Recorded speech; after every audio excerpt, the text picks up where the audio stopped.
संग्रामपूर तालुक्यातील काटेल गावात प्रेम प्रकरणातून अल्पवयीन मुलीच्या कुटुंबाकडून आत्महत्येस प्रवृत्त केल्यामुळे युवकाने विहिरीत उडी घेऊन आत्महत्या केल्याची घटना 29 नोव्हेंबर रोजी घडली. श्रीकृष्ण प्रभाकर पुंडे वय 23 वर्ष असे मृतकाचे नाव आहे. तर या घटनेच्या दुसऱ्या दिवशी अर्थात 30 नोव्हेंबर रोजी सकाळी 10 वाजता 10च्या सुमारास अल्पवयीन 15 ते 16 वर्षीय मुलीने सुद्धा राहत्या घरात गळफास घेऊन आत्महत्या केल्याची घटना उघडकीस आल्याने एकाच खळबळ निर्माण झाली आहे. या प्रकरणात तामगाव पोलिसांनी अल्पवयीन मुलीच्या वडिलास ताब्यात घेऊन तामगाव पोलीस स्टेशनला गुन्हा दाखल केला आहे.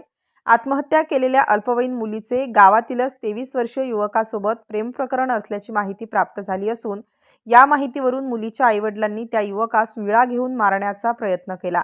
मुलीचे कुटुंबीय त्यास मारण्यासाठी विळा घेऊन त्याच्या मागे लागले.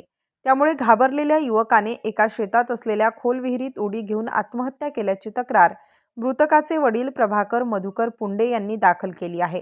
युवकास आत्महत्येस प्रवृत्त केल्याप्रमाणे गुन्हा दाखल करून मुलीच्या वडिलास ताब्यात घेऊन त्याच्या विरुद्ध तामगाव पोलीस स्टेशनला अपराध क्रमांक 367/2024 कलम 108, 351(2), 351(3), 3(5) नुसार गुन्हा दाखल करण्यात आला आहे. त्यानंतर घटनेच्या दुसऱ्या दिवशी म्हणजे 30 नोव्हेंबर रोजी सकाळी 10 वाजताच्या सुमारास त्या अल्पवयीन मुलीनेही घरातच गळफास घेऊन आत्महत्या केल्याची माहिती मिळाली आहे. याबाबत मुलीचे आजोबांनी फिर्याद दिल्यावरून मर्ग दाखल करण्यात आला.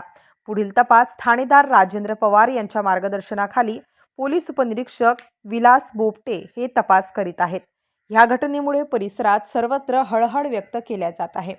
MCN न्यूज मराठीकरिता रवींद्र शिरस्कार, संग्रामपूर.